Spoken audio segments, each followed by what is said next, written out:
ममता एक ऐसा जज्बा है जो अल्लाह ताला ने चूंटी में भी पहाड़ के बराबर रखा है।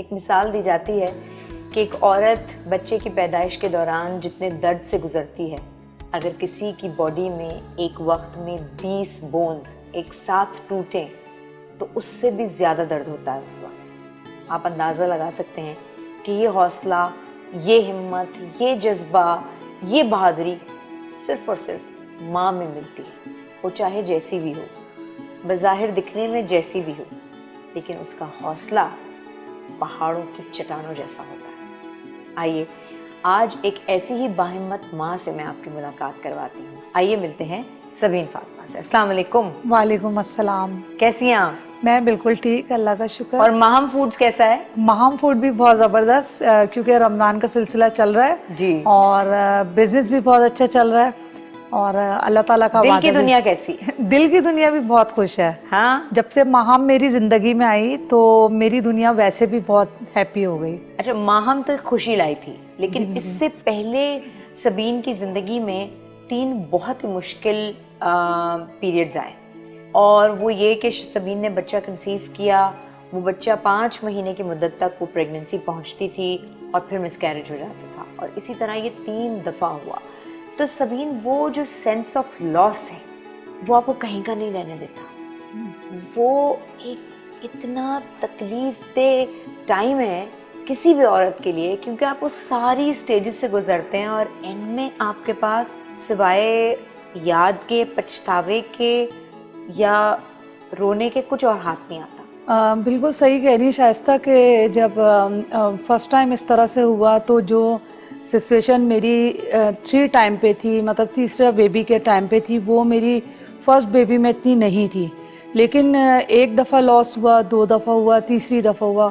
जब माहम को मैंने कंसीव किया तो मैं ये समझती थी कि शायद वही सारी चीज़ दोबारा से मेरे साथ उसी प्रोसेस से। इसकी रीज़न नहीं बताई थी डॉक्टर्स ने आपको? बिल्कुल शाइस्ता बताया था। 2 इसकी वजूहत थी। एक तो ये था कि वो बेबी ग्रोथ नहीं कर पाता था, कुछ मेरे बॉडी के मामलात ऐसे थे, कमज़ोरी थी, डाइट के कुछ इश्यूज ऐसे थे, उसमें कुछ इन्फेक्शंस ऐसे थे कि उसके ट्रीटमेंट उन्होंने कहा कि होना है, उसके बाद सारा प्रोसेस होगा।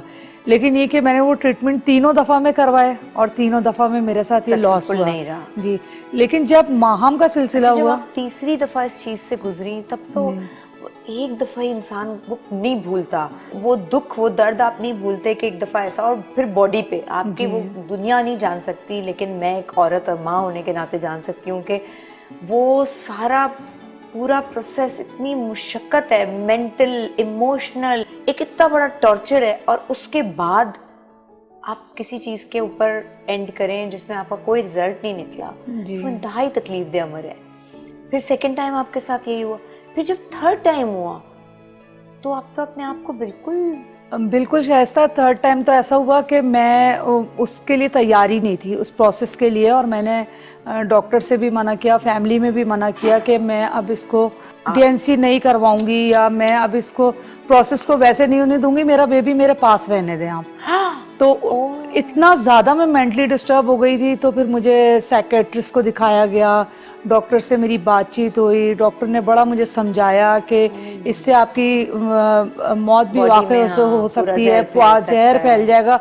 क्योंकि इसी तरह का सिलसिला मेरी मदर के साथ भी हुआ जिसमें उनकी डेथ हुई, तो वो भी एक खौफ मेरे दिल के अंदर था कि मैं उस चीज़ को नहीं मैनेज कर पा रही थी। अच्छा, लेकिन आपकी अम्मी के साथ भी जी, मेरी मदर की डेथ हुई तो वो इसी तरह का प्रोसेस उनके साथ हुआ कि भाई की डेथ हुई और उसमें पॉइजन फैल गया, उनकी रिएक्शन हो गया बॉडी में, जिसकी वजह से उनकी डेथ हुई। तो आपके भाई भी प्रीमेच्योर थे? जी।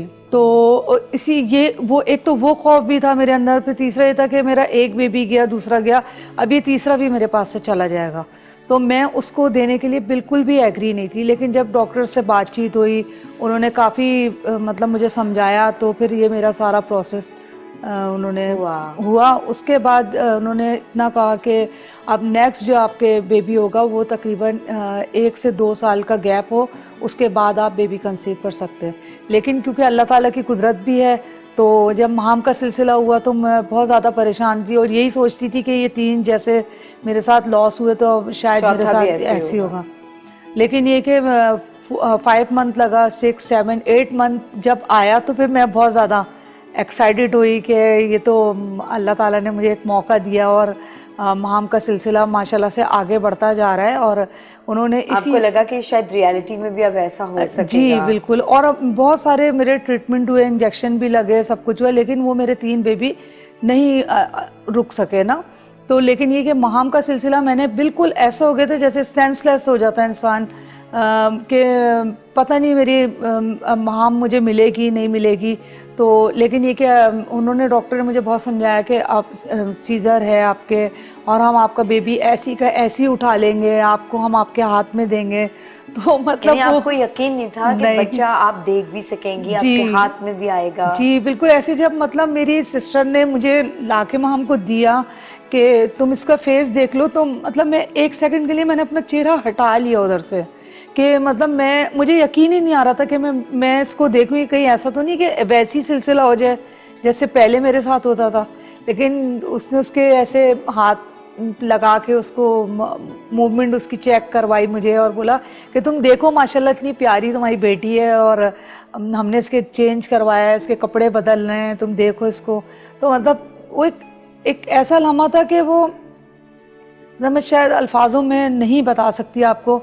और फिर उसके बाद सारा मेरी जितनी भी वही वो कहते हैं ना कि एक दफ़ा आप जिस चीज़ से गुजर चुके होते हैं आपको बार बार, इसीलिए वो ना आप एक दफ़ा ट्रस्ट किसी के ऊपर करते हैं और टूटता है तो फिर आप दोबारा आप डरते हैं। ये तो इतनी बड़ी बात है जी, ये तो इतनी बड़ी बात है। तो वो औरत डर जाती है। जैसे आपने कहा कि मैं तीसरी दफ़ा मुझे समझ में नहीं आता, मैं कहती थी नहीं डीएनसी ना करो, इस बच्चे को ना निकालो, रहने दो मेरे अंदर। जी। और फिर ये कि आपके जो मिलने वाले हैं, आपके रिश्तेदार हैं, उनकी तरफ से बड़ा आप डिसअपॉइंट हो रहे हैं कि हर दफ़ा आपके साथ ये हो जाता है। लास्ट टाइम तो मेरे कुछ लोगों ने मुझसे ये बोला कि भाई अब जब आपका बेबी दुनिया में आ जाए तो हमें आप इन्फॉर्म करिएगा प्लीज़, अब हम आपके अयादत के लिए नहीं आएंगे। अच्छा। तो मैं जब माहम का सिलसिला हुआ तो मैंने तो किसी से शेयर नहीं किया, इस डर से नहीं किया कि फिर ये होगा, फिर सब मुझसे यही बात बोलेंगे कि अब हम दोबारा तुम्हारी अयादत करने आए। तो मैंने उस चीज़ को एक राज में रखा और जब महाम का सिलसिला 8-9 मंथ में हुआ माशाल्लाह, फिर मैंने सालगिरह की, उसकी अकीका किया, अनाउंस हुआ ऑटोमेटिक, तो वो लोगों को पता चल गया जी। अच्छा। और माशाल्लाह माहम 9 मंथ्स पूरे जी पूरे। और लेकिन ये कि उसके दौरान भी मेरे बहुत कॉम्प्लिकेशन रही कि डॉक्टर ने कहा नॉर्मलिटी नहीं हो सकती है, कुछ नहीं पता। तो मैं जब खाना खाती थी तो बहुत डिस्टर्ब होती थी कि पता नहीं मेरा बेबी कैसे ग्रोथ कर रहा है, कैसे मतलब जब वो दुनिया में आएगा तो वो होगा। तो फिर उसके बाद माहम के, क्योंकि माहम मेरी सिंगल है, एक ही बेटी है, नेक्स्ट फिर मैंने डर के मारे सोचा ही नहीं कि मेरा, जबकि लोगों ने बहुत कहा। आपने नेक्स्ट बेबी इसलिए नहीं किया कि आपको डर लग रहा था कि अब शायद हाँ कुछ बस और एक तो दो वजूहत थी शायस्ता। एक तो ये था कि पहले मेरे साथ हादसे हो चुके थे इस तरह से, फिर मुझे मेरा खुद एक लॉस रहा कि मेरी मदर की खुद की डेथ हुई जब मैं 4-5 साल की थी। अच्छा, ये मैं चाहूँगी कि आप हमारे देखने वालों को बताएं कि आपका अपना फेयर ये था कि आपकी अम्मी आपकी डिलीवरी जब हुई, आप जब पैदा हुई तो ठीक रही, लेकिन जब आपके भाई आपसे छोटे पैदा हुए उनके साथ उनकी डेथ हो गई जी। तो आपको एक खौफ था अंदर कि ऐसा ना हो कि मेरे साथ भी ये हो कि मैं दूसरा बच्चा कंसीव करूं और मैं मर जाऊं। जी बिल्कुल। और मैं अपनी बेटी के लिए ना रहूं। जी बिल्कुल, यही बिल्कुल सेम यही जो आप बात बोल रही हैं, यही सस्पिशन मेरी थी। और उसके बाद भी काफ़ी लोगों ने अभी भी मुझे दुआएं देते हैं कि अल्लाह आपको चांद सा बेटा दे, आपको एक बेटा होना चाहिए। अब हम माशाल्लाह कॉलेज में आ गई है और मुझे भी बाज़ दफ़ा महसूस होता है जब मैं वर्किंग करती हूँ, अपने बिजनेस वुमेन हूँ मैं, बहुत सारे काम मेरे ऐसे होते हैं जो बेटे भाग दौड़ करते हैं माओ के साथ, कहीं जाना होता है, आपने बाइक स्टार्ट की चले गए, कैजुअली आप निकल गए कहीं आप चले गए, लेकिन मैं उस चीज़ के लिए अब अंदर ही अंदर बहुत अपने आप को घुटन महसूस करती हूँ। फिर एकदम संभालती हूँ, नहीं मेरे लिए महाम है, एक चैलेंज है महाम मेरे लिए। तो मैंने वो सारी चीज़ें महाम को कोशिश की देने की और दे रही हूँ कि महाम ने माशाल्लाह से, मैंने महाम को मैट्रिक करवाया तो महाम ने सिंध में 3rd पोजीशन ली, A1 ग्रेड से मैट्रिक किया उसने, और माशाल्लाह से कराची के बेस्ट कॉलेज में उसका एडमिशन हुआ मेरिट के ऊपर। तो मेरे लिए वो जो सारी तकलीफ़ें थी ना, वो महाम के इस सारे प्रोसेस में जो है ना वो एक स्ट्रांग हो गई मैं उस चीज़ के लिए कि चलें अगर अल्लाह ताला ने मुझे नहीं दिया या मैं खुद उस डर से नहीं कर पाई किसी चीज़ को, तो मैं महाम की शक्ल में उस चीज़ को बहुत अच्छे तरीके से मैनेज कर रही हूँ। माशाल्लाह माशाल्लाह। अच्छा सबीन, ये बताएं कि माहम को पालना और फिर उसके लिए ज़ाहिर है आपने लिविंग भी बनानी है, खुद बनानी है, हस्बैंड की तरफ से कोऑपरेशन नहीं थी, क्या था ऐसे रीज़न जो आपको खुद काम करना शुरू करना पड़ा? असल में शायस्ता दो चीज़ें थी। एक तो ये कि मैं चाहती थी कि मैं महाम के लिए ख़ुद कुछ करूं। मेरे हस्बैंड की तरफ से तो कोई ऐसी प्रॉब्लम नहीं आई, लेकिन ये कि मुझे ये था कि मैं महाम को खुद महाम मुझे एक रोल मॉडल के तौर पे देखे, ताकि महाम फ्यूचर में जो है वो इतनी स्ट्रॉन्ग हो सके कि उसकी माँ ने उसको इस तरह से पाला, इस तरह से उसकी तरबियत की, या उसका जो एक लिविंग स्टाइल है जो उसको मैंने जिस तरह कोशिश की देने की, तो वो महाम के फ्यूचर में महाम जब प्रैक्टिकल लाइफ में आए तो महाम उसको एक रोल मॉडल के तौर पे जो है ना वो अप्लाई कर सके। इसलिए मैंने जो है जब महाम स्कूल गोइंग हुई तो मैंने प्लान किया कि मैं कोई ऐसा बिज़नेस करूं जिसमें मैं घर में रहूं। जब महाम मॉन्टेसरी से वापस आए, स्कूल से वापस आए, तो मैं घर में मौजूद रहूं और मेरा कोई बिज़नेस भी हो। तो मैंने फिर ये फूड का बिज़नेस जो है वो स्टार्ट किया। महाम मॉन्टेसरी में थी तो मैंने महाम फूड के नाम से ही इस सिलसिले को शुरू किया तकरीबन 14 इयर्स पहले। अच्छा। तो उसको फिर मैंने आहिस्ता आहिस्ता जो है वो एक सोशल उसके ऊपर लेके आई, बाहर लोगों को फ्लायर बना के देने शुरू किए, फिर मतलब सोशल मीडिया प्लेटफॉर्म जी प्लेटफॉर्म इस्तेमाल किया। फिर ये कि आपको पता है फिर मोबाइल और सोशल मीडिया, फिर मुझे मीडिया पे चांस मिला। मैंने मीडिया पे भी बहुत काम किया, अभी भी काम कर रही हूँ। मुख्तलिफ चैनल्स पे सेगमेंट किए कुकिंग के, लेकिन मैंने अपने बिजनेस को जो है वो महाम फूड का नाम दिया कि वो सिर्फ महाम का है, और महाम के लिए मैं फ्यूचर में चाहती हूँ कि वो एक ये सारी स्ट्रगल महाम के लिए हो रही। जी बिल्कुल, पूरी जिंदगी का दारोमदार मेरे लिए तो महाम मेरे दुनिया में सबसे इम्पोर्टेंट मेरे लिए महाम है। मुझे और मतलब महाम के अलावा मुझे कुछ समझ पे नहीं आता। अभी मैं बैठी हूँ, मैं सेगमेंट पे होती हूँ, मैं ट्रांसमिशन भी करती हूँ, बस मेरे जहन में हर वक्त महाम रहती है कि मैंने उसको इतनी तकलीफ़ों के बाद, इतनी दुआओं के बाद, मन्नतों मुरादों के बाद मैंने उसको हासिल किया। तो मैं अपनी ज़िंदगी, और मैं अल्लाह ताला से दुआ करती हूँ कि अल्लाह ताला मुझे इतनी ज़िंदगी ज़रूर दे कि मैं महाम को एक स्ट्रॉन्ग पोजीशन पे देख सकूं, एजुकेशन के हवाले से भी, बिजनेस पॉइंट ऑफ व्यू से भी, कि महाम अच्छा, महाम की तबीयत भी ख़राब रही जी, कुछ जब वो 7th क्लास 7th 8th में जी, महाम को जो है टाइफाइड और जॉन्डिस जो था, वो जॉन्डिस एक साथ हुआ, वो बिगड़ गया था। वो मेरे लिए एक बहुत चैलेंज था। तो मैंने वही फूड जो मैं एक लेके चल रही थी, उसको मैंने पेशेंट के लिए मैंने उसको बढ़ाया। महाम का कि महाम को किस तरह की डाइट देनी है, महाम की हेल्थ के लिए क्या अच्छा है, फास्ट फूड महाम के लिए बेहतर है या नहीं है।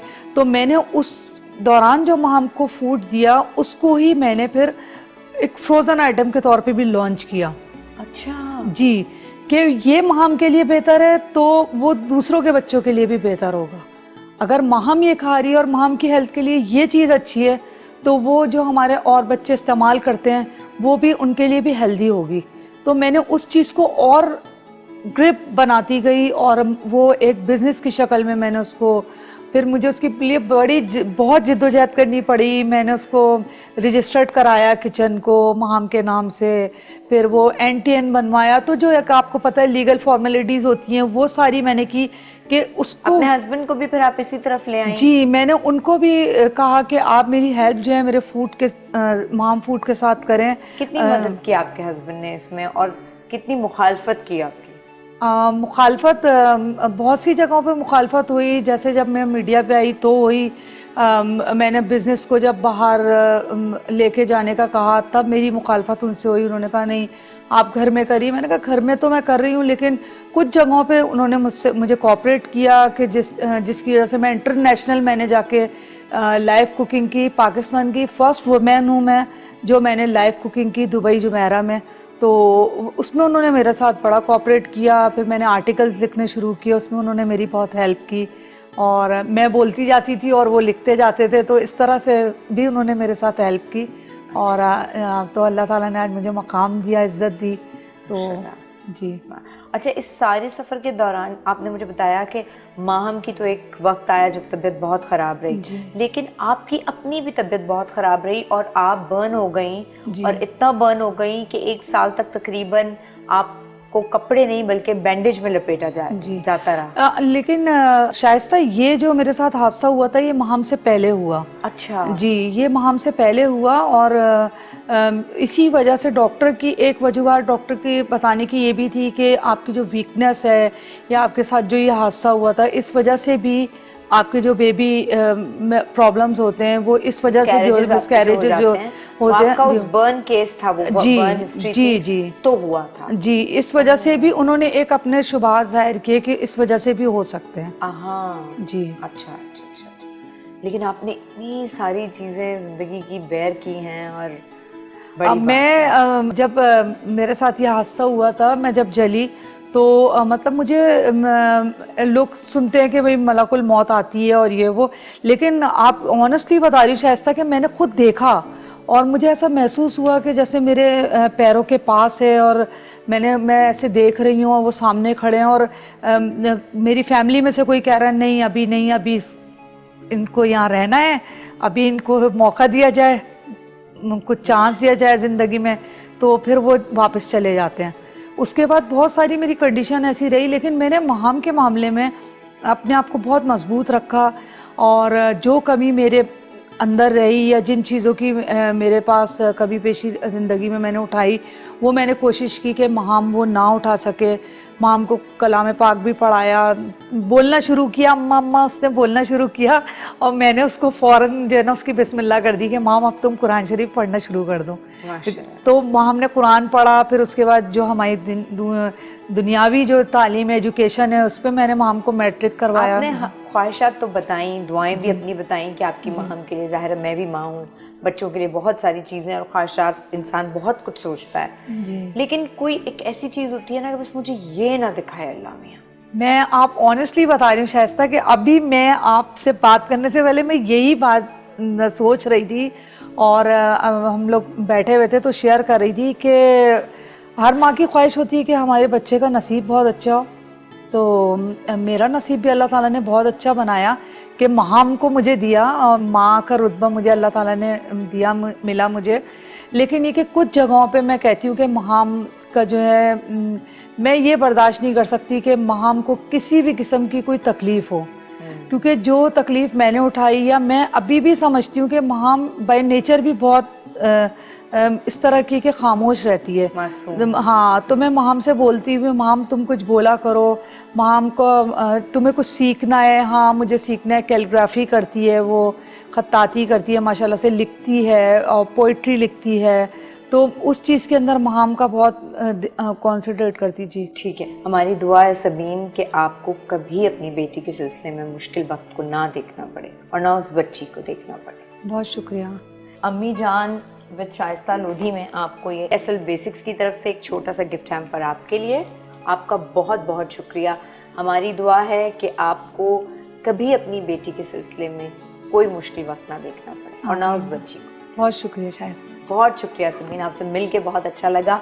और इसी के साथ अम्मी जान विद शाइस्ता लोधी को यहीं पे एंड करते हैं। बहुत जल्द एक नई माँ के साथ, मगर बेपनाह प्यार, सेम ऐसे ही प्यार के साथ दोबारा मिलेंगे।